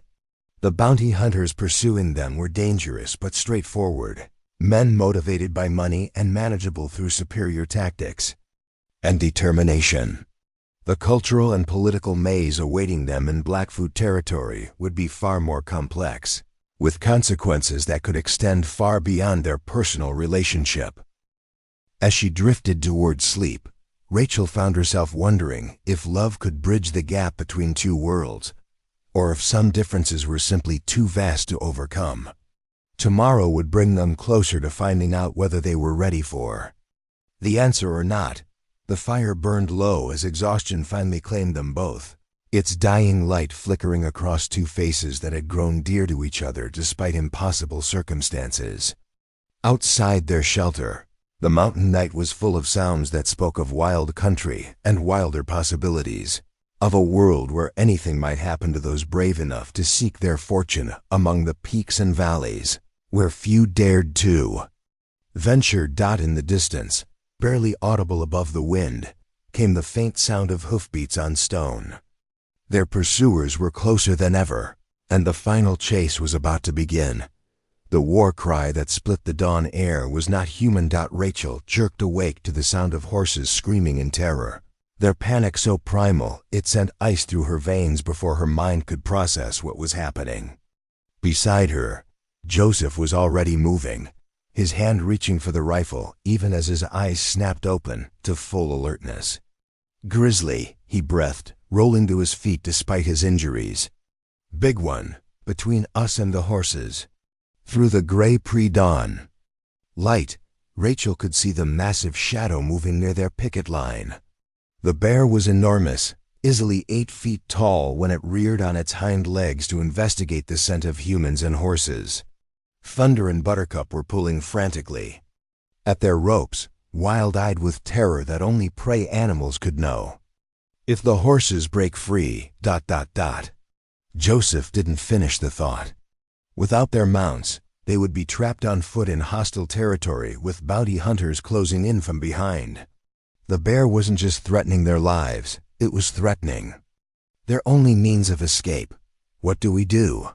Rachel whispered, her own hand moving to the pistol Samuel had taught her to use. "Stay calm, move slow. Bears don't usually attack unless they feel cornered or threatened." Joseph's voice was steady despite the situation. "We need to make ourselves look big, back away slowly, and hope it loses interest." But even as he spoke, both of them could hear what the bear had already detected, the sound of approaching riders. Still distant but growing closer. Their pursuers had found them, drawn either by the smoke from last night's fire, or simply by following their trail through the mountains. The bounty hunters were perhaps 30 minutes away, close enough that the bear's acute hearing had picked up hoofbeats that human ears couldn't yet distinguish. The grizzly dropped to all fours and swung its massive head toward the sound, huffing, with the deep rumbling noise that every creature in the mountains recognized as a warning. It was agitated, confused by the convergence of threats, and that made it infinitely more dangerous. "We have to move," Joseph said urgently. "Now, while it's distracted." They gathered their essential gear with silent efficiency, leaving behind everything except weapons, the evidence papers, and basic survival supplies. Rachel's medical bag, her father's journal, most of their food all abandoned in favor of speed and stealth. It felt like losing pieces of herself, but staying alive mattered more than preserving possessions. The bear was still focused on the approaching sounds when they slipped from their shelter, moving in a wide circle to avoid its attention. Thunder had broken free and was galloping down the mountainside in blind panic, but Buttercup remained tangled in her picket rope, dancing in terror but unable to escape. "I have to get her," Rachel whispered. "Too dangerous. That bear is between us and your horse. She's trapped. If I don't free her, she die." Rachel's voice carried the same conviction Joseph had heard when she'd insisted on treating his injuries. "I won't leave her to be killed because I'm afraid." Joseph studied her face for a moment, seeing the determination that had brought her this far. Then he nodded slowly. "I'll distract it. When the bear looks at me, you get to your horse and cut her loose. Then we ride hard and pray those hunters don't catch us before we find better cover." It was a desperate plan, but desperation was all they had left. Joseph positioned himself upslope from the bear, while Rachel crept toward Buttercup from the opposite direction. The mare was lathered with sweat and trembling uncontrollably, but she knew Rachel's voice and settled slightly when she heard familiar words of comfort. Joseph picked up a stone and hurled it at a tree near the bear's head. The grizzly spun toward the sound with startling speed, rising on its hind legs again to search for the source of the disturbance. In that moment of distraction, Rachel darted to Buttercup and sliced through the picket rope with her knife. Bear dropped back to all fours and charged out, not toward Joseph, as they'd hoped, but directly at Rachel and the horse. Perhaps it saw them as easier prey, or perhaps the mare's terror scent had triggered its predatory instincts. Either way, 800 pounds of muscle and fury was bearing down on them with devastating speed. "Rachel!" Joseph's warning shout coincided with the sharp crack of his rifle. The bullet took the bear high in the shoulder, spinning it sideways but failing to drop it. Wounded grizzlies were notoriously difficult to kill, and this one's rage had only been amplified by pain. Rachel vaulted onto Buttercup's back as the mare reared and struck at the air with her front hooves. The horse's wild movements probably saved both their lives, as the bear's massive paw swiped through empty space where Rachel's head had been a split second before. Joseph's second shot took the grizzly in the chest, finally dropping it to the ground where it thrashed and roared with fury that echoed off the mountainsides. Not dead, but wounded badly enough to be more concerned with its own survival than pursuing them. "Go!" Joseph shouted, limping toward them as fast as his injured leg would allow. "The shots will bring the hunters." Rachel maneuvered Buttercup close enough for Joseph to grab the stirrup and swing up behind her. The horse was strong enough to carry them both, though barely, and her terror of the bear gave her speed that even double riding couldn't diminish. They plunged down the mountainside through stands of pine and aspen, branches whipping at their faces as Buttercup found her own path through the treacherous terrain. Behind them, the bear's roars gradually faded, but the sound of pursuing horses grew steadily louder. The gunshots had indeed attracted their hunter's attention, and now the chase was truly joined. "There!" Joseph pointed toward a cluster of rocky pinnacles rising from the forest about 2 miles ahead. "Devil's Teeth. If we can reach them, we'll have defensive positions." Rachel urged Buttercup toward the rock formations, feeling the mare's powerful stride eating up the distance despite the challenging ground. The horse was mountain-bred and sure-footed, but she was carrying double weight and couldn't maintain this pace indefinitely. The first rifle shot whined past them as they crossed an open meadow, close enough that Rachel felt the wind of its passage. Their pursuers had closed to within shooting range, 5 men on fresh horses who could afford to spread out and cut off escape routes. "Don't stop," Joseph called over the thunder of hoofbeats. "They can't shoot accurately from horseback at this distance." But even as he spoke, another bullet kicked up dirt near Buttercup's hooves, and Rachel realized their chances of reaching cover were diminishing rapidly. The bounty hunters were experienced men who knew their business, and they had all the advantages of numbers and fresh mounts. "The creek." Joseph pointed toward a stream cutting through the valley floor ahead of them. "Follow it upstream. The water will hide our tracks and slow their horses." Rachel guided Buttercup into the icy creek, feeling the mare's stride shorten as she fought the current and uncertain footing. But the water would indeed make tracking difficult, and the rocky stream might give them enough of a delay to reach the Devil's Teeth before their pursuers could surround them. The creek wound through increasingly rugged country, forcing them to duck under low-hanging branches and navigate around massive boulders that had tumbled from the heights above. Their pace slowed considerably, but so would their hunters, and the terrain was starting to favor defense over pursuit. "Almost there," Joseph encouraged, though Rachel could hear the strain in his voice. The wild ride was taking its toll on his healing injuries, and she could feel tension in his body where he gripped her waist for support. The devil's teeth rose ahead of them like the spine of some prehistoric beast, twisted pinnacles of red stone that offered dozens of defensive positions for anyone brave enough to climb them. Rachel had never been so grateful to see hostile terrain in her life. They left Buttercup, ground tied in a hidden grove, and began climbing toward the rock formations on foot. Joseph's mobility was severely limited by his leg injury, but adrenaline and desperation gave him strength to keep moving upward over increasingly treacherous ground. "Here," he gasped, indicating a narrow ledge about 50 feet up the nearest pinnacle. "A good field of fire, multiple escape routes, and they'll have to come at us one at a time." The climb nearly finished them both. Rachel had to help Joseph navigate the steeper sections, while he used his remaining strength to haul her up rock faces that would have challenged a healthy climber. By the time they reached the ledge, both were exhausted, and Joseph's face had taken on the gray pallor that spoke of serious pain. But they had reached a sanctuary of sorts.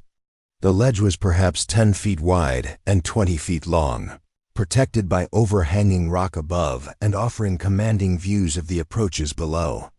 Joseph positioned himself behind a natural stone parapet and checked his rifle while Rachel examined their tactical situation.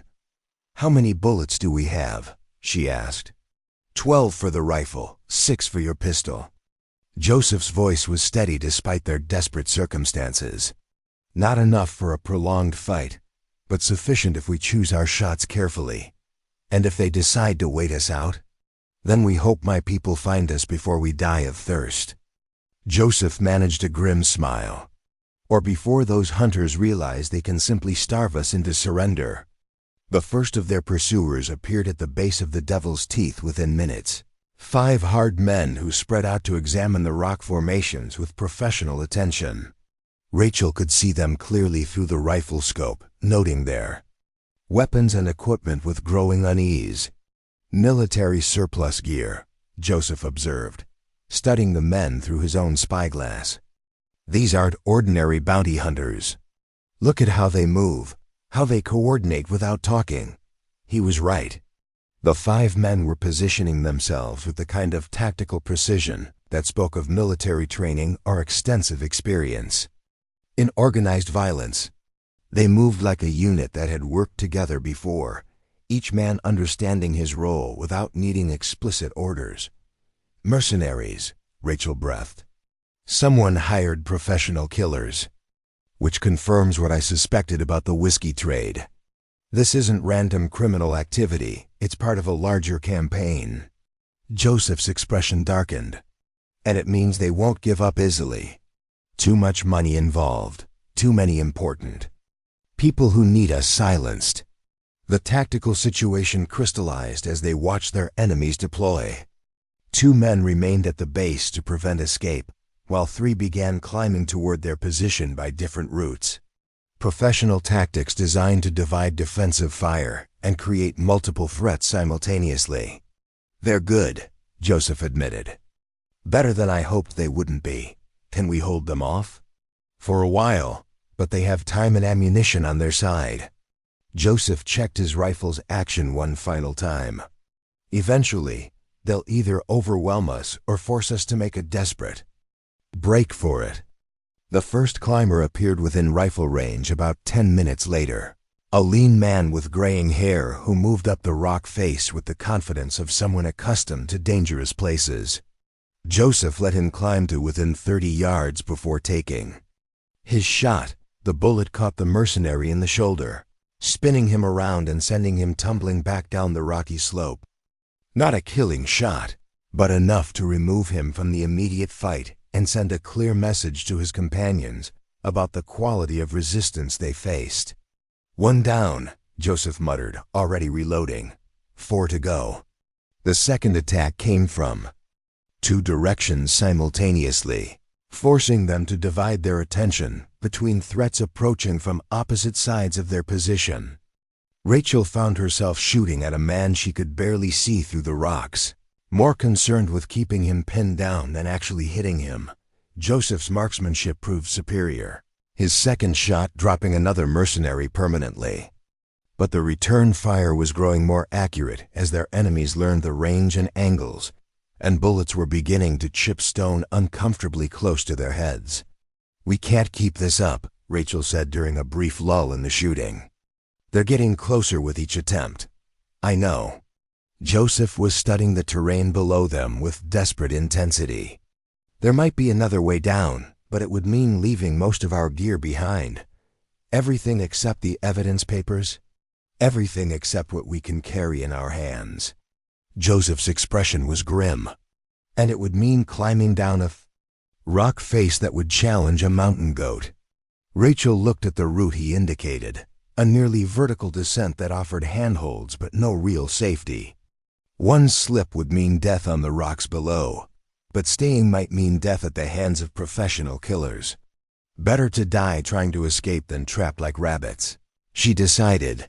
They waited for the next coordinated attack, then slipped over the back edge of their ledge while their enemy's attention was focused on the front approaches. The descent was harrowing, each handhold a gamble with gravity and fate, but desperation made them both stronger and more agile than they had any right to be.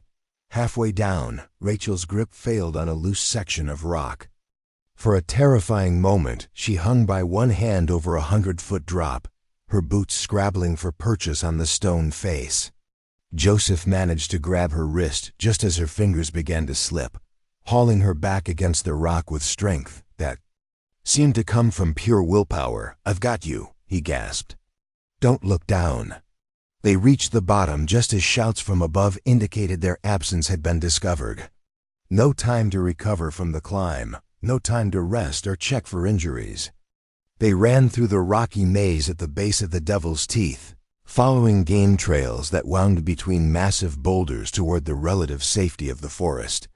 Gunshots echoed behind them as their pursuers realized what had happened.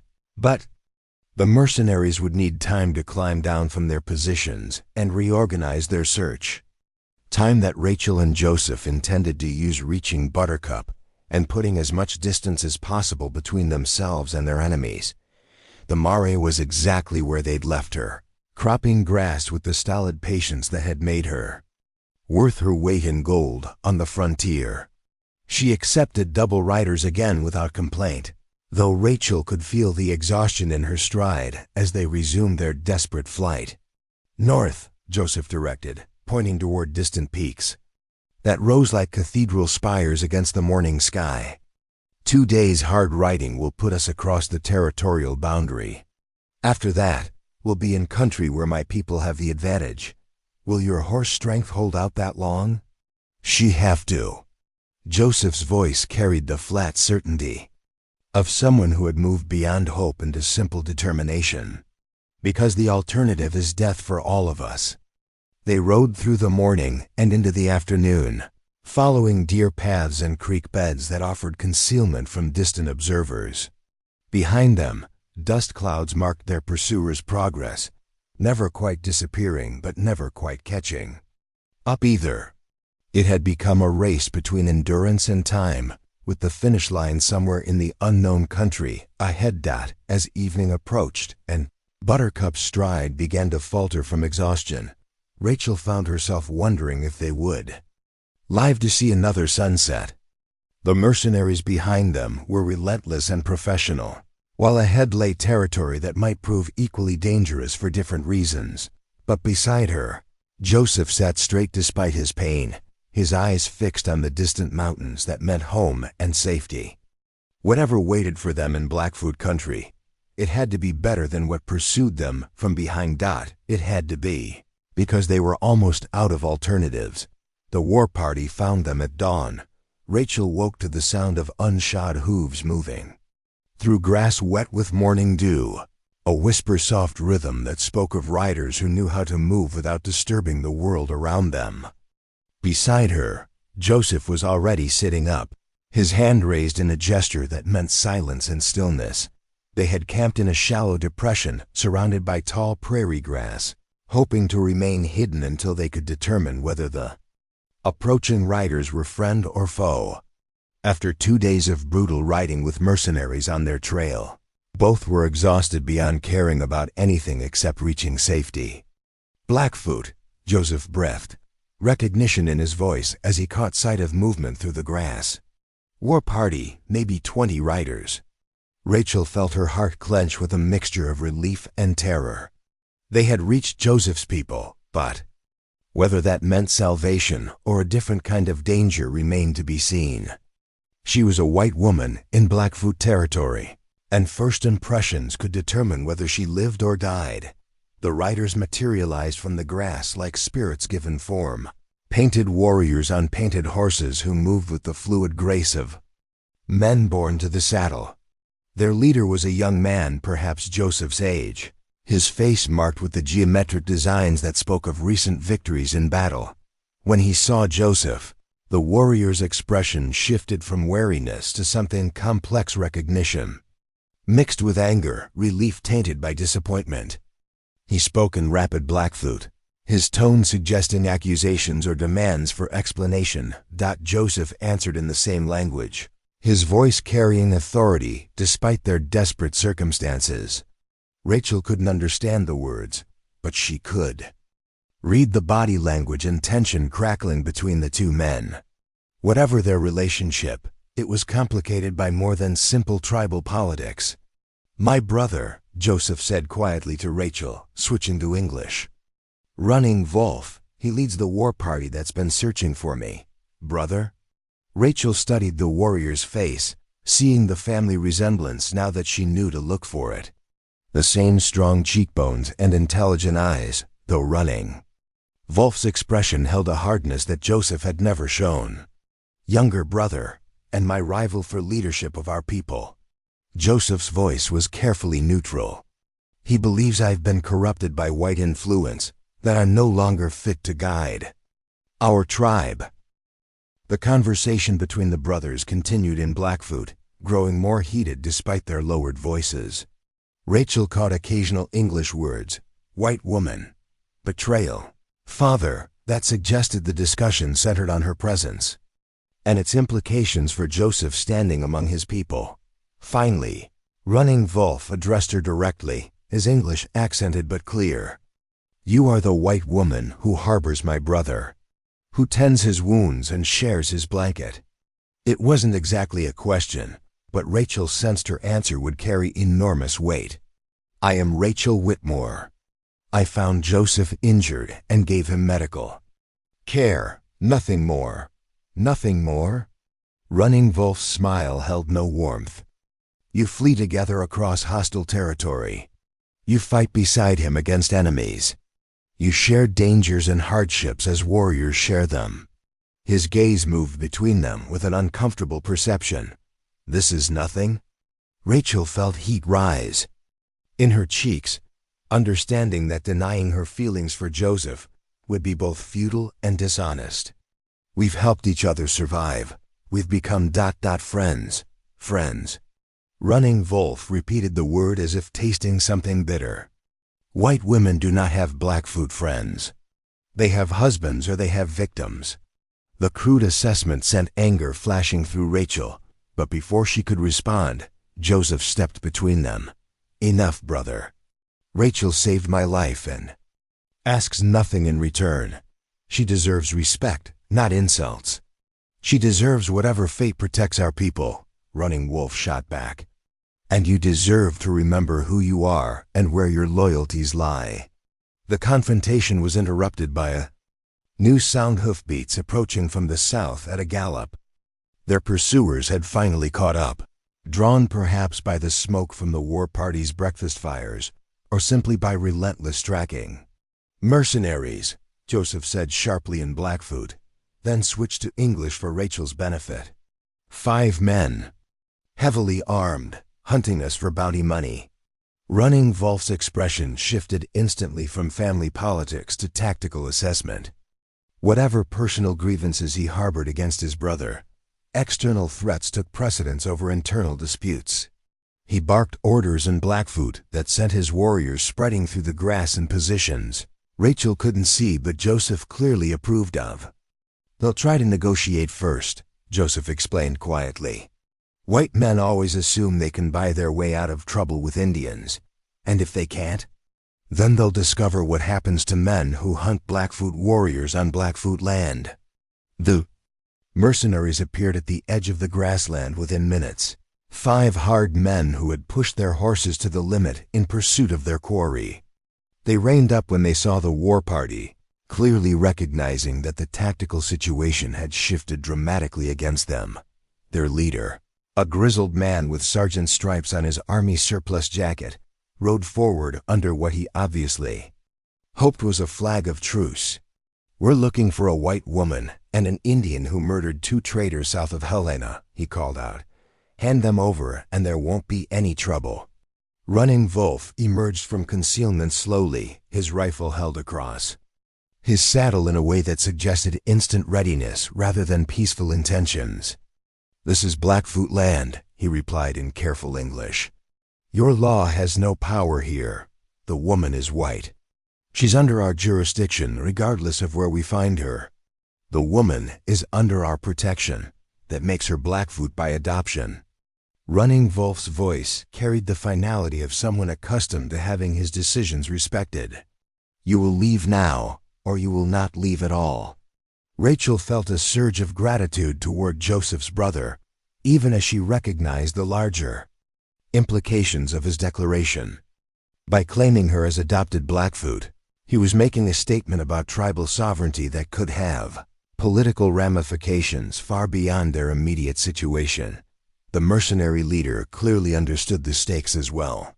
"We're authorized to pursue fugitives into Indian territory.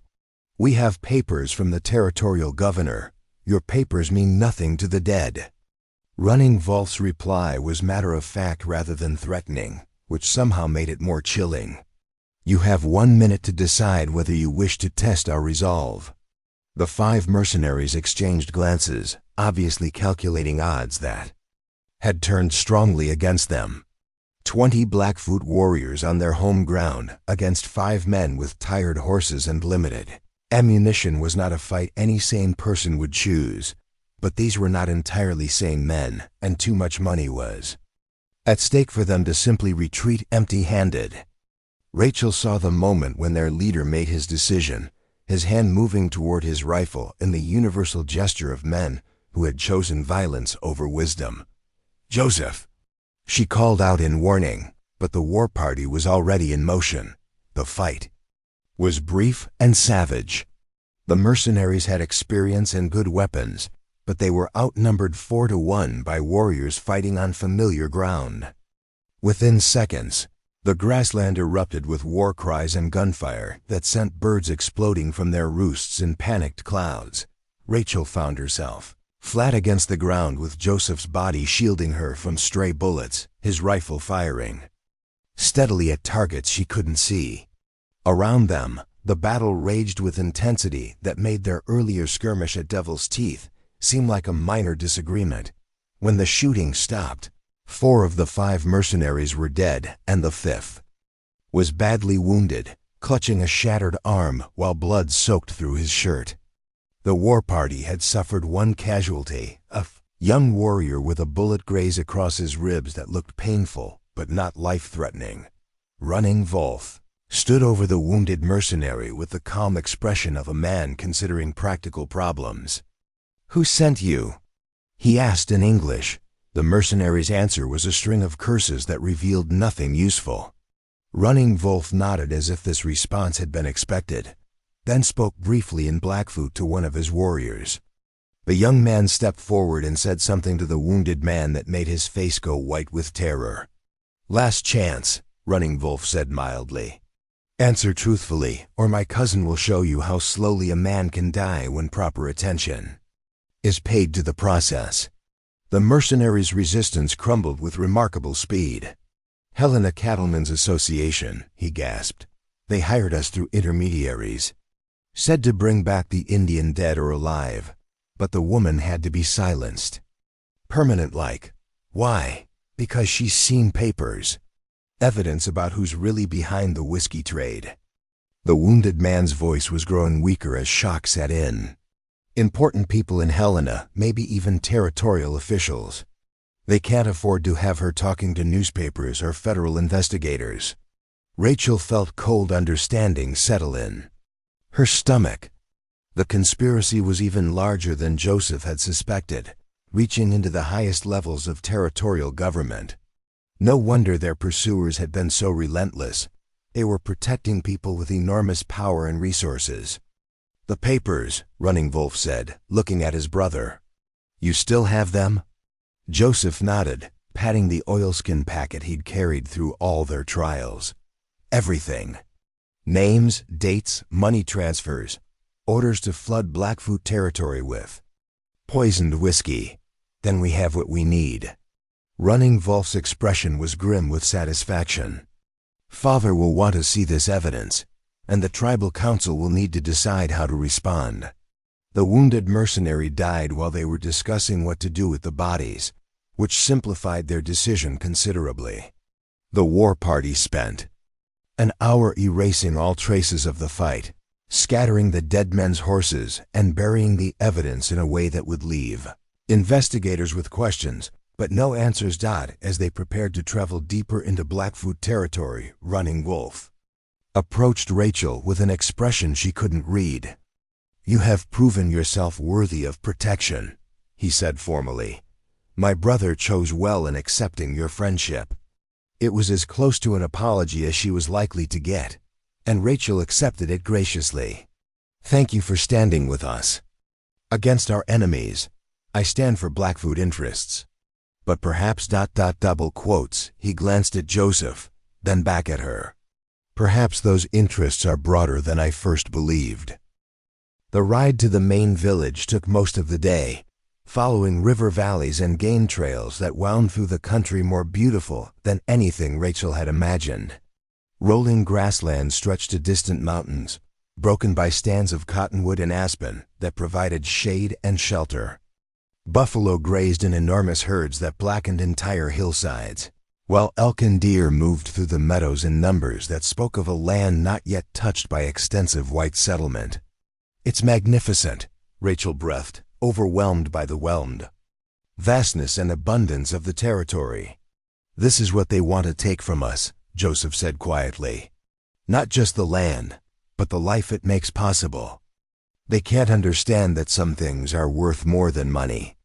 As evening approached, they created a ridge and saw the village spread below them in a protected valley.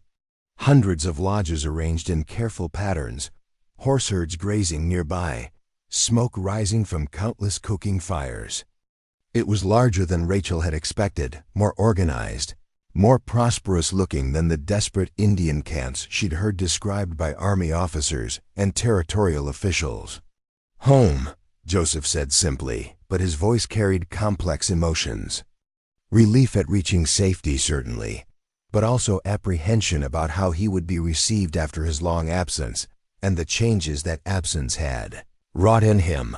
The village's response to their arrival was immediate and dramatic. People emerged from lodges to watch the war party's return, their attention focusing quickly on the white woman riding beside their chief's eldest son.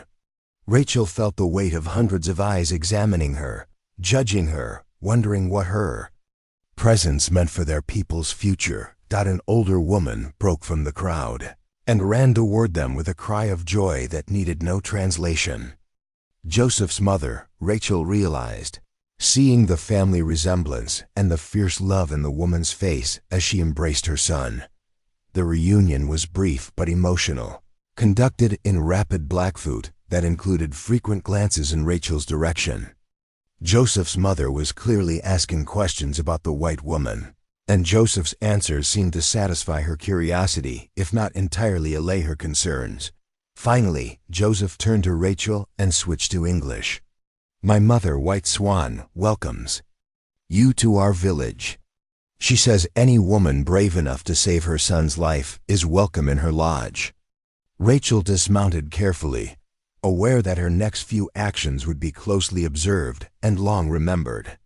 She approached White Swan with the respectful posture her father had taught her to use when meeting patients' families, then surprised everyone by attempting a few words in Blackfoot that Joseph had taught her during their travels. The effort was clumsy and probably grammatically incorrect, but the intention was clear. White Swan's face lit up with delight, and she clasped Rachel's hands in hers while speaking rapid words that sounded approving. "She says you have a good heart and quick tongue," Joseph translated with obvious relief, "and that you're too thin from traveling with her thoughtless son, who probably forgot to feed you properly." The crowd's laughter at this familiar maternal complaint helped ease some of the tension. Rachel found herself guided toward the largest lodge in the village center, surrounded by chattering women who seemed determined to examine every aspect of her appearance and equipment. As they approached the chief's lodge, Rachel felt her nervousness return. The next few hours would determine not just her immediate safety, but the entire future of her relationship with Joseph and his people. Everything they had endured together, the injuries, the pursuit, the growing bond between them had led to this moment of reckoning. Joseph seemed to sense her apprehension. "Remember," he said quietly, "you saved the life of a chief's son. That carries weight beyond any political considerations. Whatever happens, you'll be treated with honor." "And what about us?" Rachel asked, the question that had been haunting her since they'd entered Blackfoot territory. "What happens to whatever this is between us?" Joseph's expression was serious as he considered her question. "That depends on many things. My father's wisdom, the tribal council's decision, your own willingness to accept a life very different from anything you've known." "And your feelings?" "My feelings," Joseph said carefully, "have been clear since the night you chose to save my life instead of protecting your own safety. The question is whether feelings alone are enough to bridge the gap between our worlds." They had reached the lodge entrance, where an elderly man with the bearing of absolute authority waited to receive them. Chief Strong Bear, Rachel realized Joseph's father and the leader who would ultimately decide her fate. The next few hours would test everything she and Joseph had built together and determine whether love could indeed triumph over the forces trying to tear them apart. 3 moons had passed since the tribal council's decision, and Rachel woke each morning surprised by the sense of belonging that had grown within her like wildflowers after spring rain. The lodge she shared with White Swan had become home in ways her isolated cabin never had, filled with the comfortable sounds of daily life and the warmth of acceptance, earned through patience and genuine respect.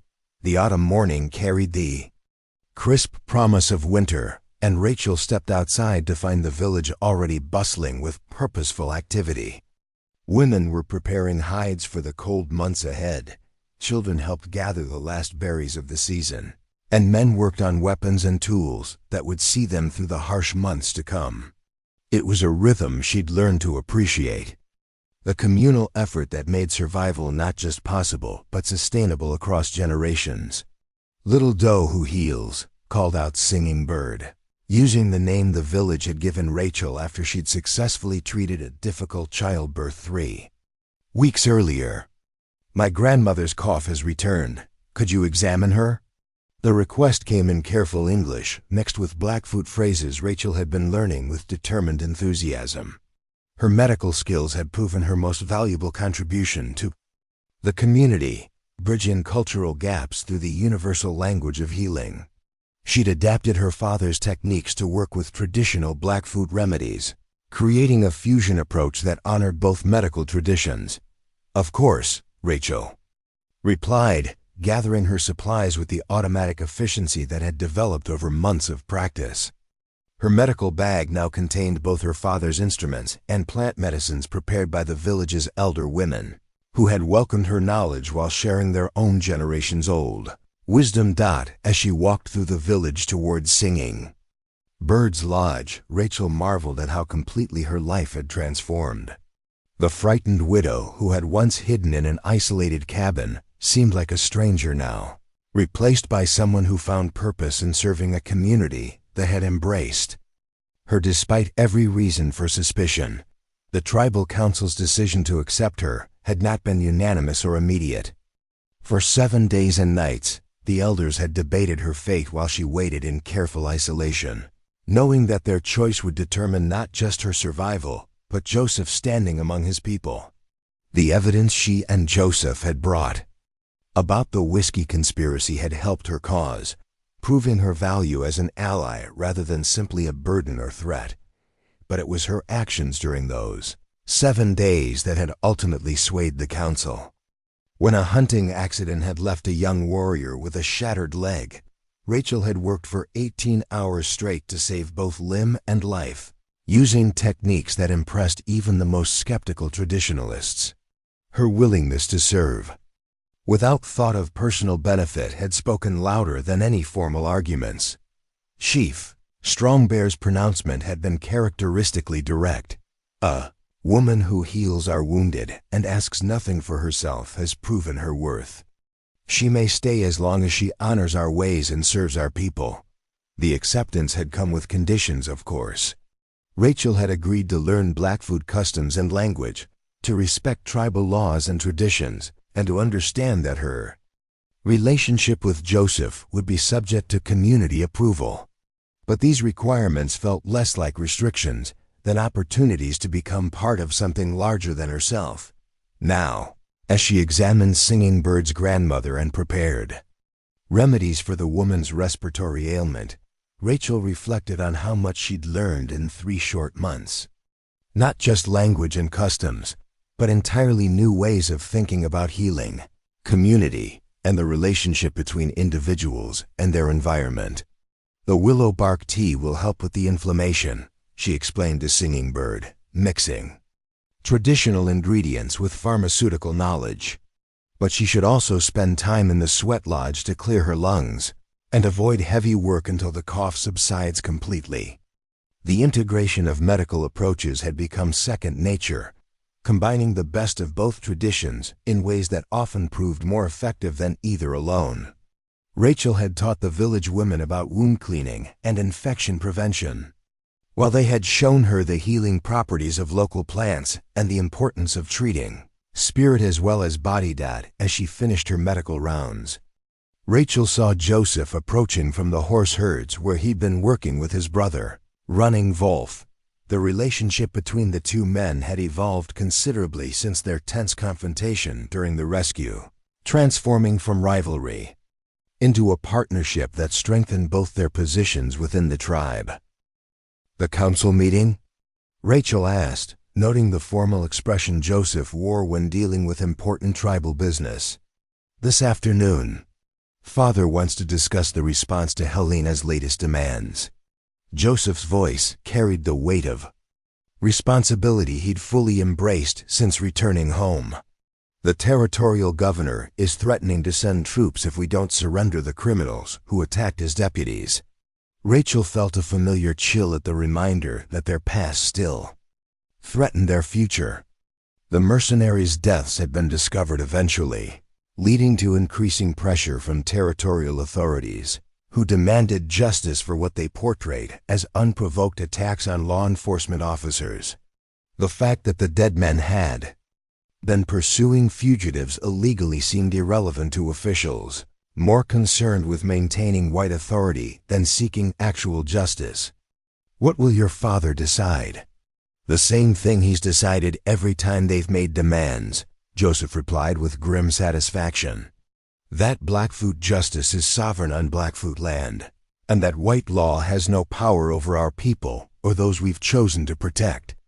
It was a principled stance that Rachel admired, even as she worried about its long-term consequences. Sooner or later, the territorial government would tire of diplomatic protests and respond with force. When that happened, her presence in the village would provide convenient justification for any military action they chose to take. "Joseph," she said carefully, "maybe it's time for me to leave. Find somewhere else to start over, where my presence won't endanger your people." The suggestion earned her a look of such sharp disapproval that she immediately regretted voicing it. "You think so little of our protection? Or of the choice you made to stand with us?" "I think too much of both to let my problems become your people's war."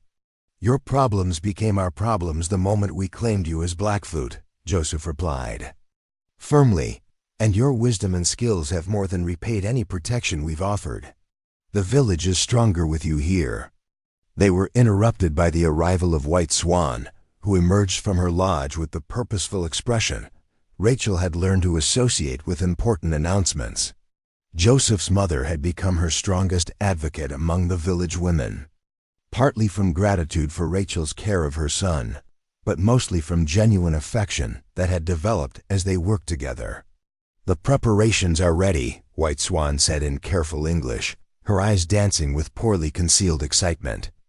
The women have finished the dress, and the ceremony grounds have been blessed by the elders. Rachel felt her heart skip several beats as understanding dawned. Ceremony? The joining ceremony, Joseph said quietly, his voice carefully neutral despite the significance of his words. If you're willing to accept it. For a moment, Rachel couldn't speak. She'd known this moment would come eventually, had hoped for it even as she'd tried not to expect it. The formal joining of their lives according to Blackfoot tradition would make their relationship official in the eyes of his people, but it would also mean accepting a life completely different from anything she'd previously imagined. The council approved? She finally managed to ask. Unanimously, White Swan replied with obvious pride. Even the most traditional elders agreed that your contributions to the village and your respect for our ways have earned you the right to full membership in our tribe. And you want this? Rachel asked Joseph directly, needing to hear his feelings stated clearly. Not just as a political arrangement or gesture of gratitude, but because you truly want to share your life with me? Joseph's response came without hesitation.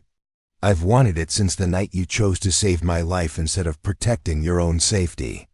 Everything else, the politics, the tribal approval, the ceremony, is just the formal recognition of what's already true.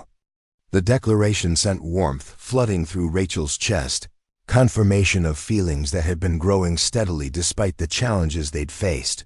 Then yes, she said simply. Yes to all of it. The wedding ceremony took place 3 days. Later, conducted according to traditions that were both ancient and beautifully symbolic. Rachel wore a dress of white doeskin, decorated with intricate beadwork that had taken the village women weeks to complete, each design element carrying specific meanings related to healing, wisdom, and the joining of two spirits. The ceremony itself was unlike anything from her previous life, conducted in Blackfoot with translations provided by White Swan, so Rachel could understand the vows she was making. Instead of promising obedience or submission, she pledged to honor Joseph's people as her own, to use her skills in service of the community, and to walk beside her husband as an equal partner in all things. Joseph's vows were equally meaningful, acknowledging Rachel's courage in choosing love over safety, her wisdom in bridging two cultures, and his commitment to protecting not just her life, but the dreams they would build together. When he placed the traditional marriage necklace around her neck, a stunning piece of silver and turquoise that had belonged to his grandmother, Rachel felt the weight of acceptance from an entire community. Chief Strongbear's blessing was brief but profound. Two hearts have become one. Two spirits have joined in sacred bond. May their union strengthen both our people and the bridge between worlds that must be built if we are to survive in the times ahead. The celebration that followed lasted 3 days, with feasting, dancing, and storytelling that welcomed Rachel fully into the tribe. She found herself overwhelmed by the generosity of people who had every reason to view her with suspicion, touched by their willingness to accept her not just as Joseph's choice but as a valuable member of their community. On the final night of celebration, as she and Joseph sat beside the ceremonial fire watching their people dance, Rachel reflected on the journey that had brought them to this moment. Less than 6 months ago, she'd been a lonely widow hiding from life in an isolated cabin. Now she was a married woman with a purpose, surrounded by a community that valued her contributions and looked to her for healing and wisdom. Do you ever regret it? Joseph asked quietly, following her gaze around the circle of celebrating villagers. Leaving your old life behind for something so completely different? Rachel considered the question seriously, thinking of the dreams she'd once shared with Samuel and the life she'd planned in the white world.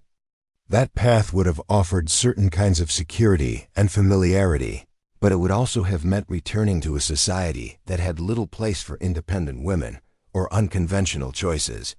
"I regret Samuel's death," she said finally. "I regret the pain that brought me to that cabin and the loneliness that kept me there. But I don't regret finding you, or choosing to help you, or accepting the life we've built together. Even knowing what it might cost us, the territorial government won't give up their demands, and there may come a day when we have to choose between our happiness and our people's safety." Rachel turned to face him fully, seeing in his features the same concern that had been troubling her own thoughts. "Then we'll face that day together and make whatever choices love and honor require. But we won't waste the happiness we have now worrying about troubles that may never come." Joseph smiled at her practical philosophy, recognizing the wisdom that had guided her through all their trials. "My father says you have the soul of a true leader, that you see clearly what needs to be done and do it without counting the cost." To yourself, "Your father is very kind, but I'm just a woman who's learned that hiding from life doesn't protect you from its pain. It only keeps you from experiencing its joy." As if summoned by their conversation, Chief Strong Bear approached their place by the fire, his expression serious despite the festive atmosphere around them. "Joseph, Rachel, we need to speak about the message that arrived today." Rachel felt her stomach clench with familiar anxiety. "From the territorial government?" "From Washington," Strong Bear replied, his tone revealing nothing of his thoughts. "A federal investigator is coming to examine the evidence you brought about the whiskey conspiracy. It seems your actions have attracted attention at the highest levels of government." The news was both encouraging and terrifying. Federal involvement meant the conspiracy would be properly investigated, which could vindicate their actions and remove the threat of territorial prosecution. But it also meant increased scrutiny of their situation and potential pressure on the tribe to surrender them for questioning. "When?" Joseph asked. 2 weeks, perhaps 3. "Long enough for us to prepare our response and decide how much cooperation we're willing to offer." Strong Bear studied them both with the calculating gaze of a leader weighing complex political factors.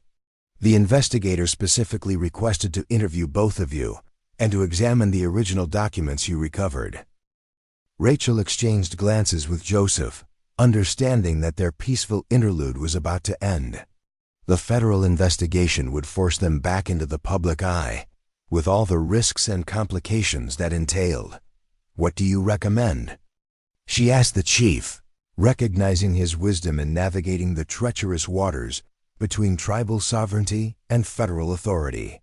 "That we cooperate fully, but on our terms and in our territory," Strong Bear replied after a moment's consideration. "Your evidence could help protect many tribes from the whiskey trade, and that benefit outweighs the personal risks to your situation." It was the response Rachel had expected from a leader who always considered the greater good, even when it meant personal sacrifice from his people.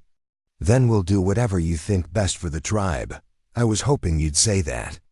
Strong Bear's stern expression softened slightly. "Because I believe this investigation could be the key to securing permanent protection for our people and permanent acceptance of your place among us."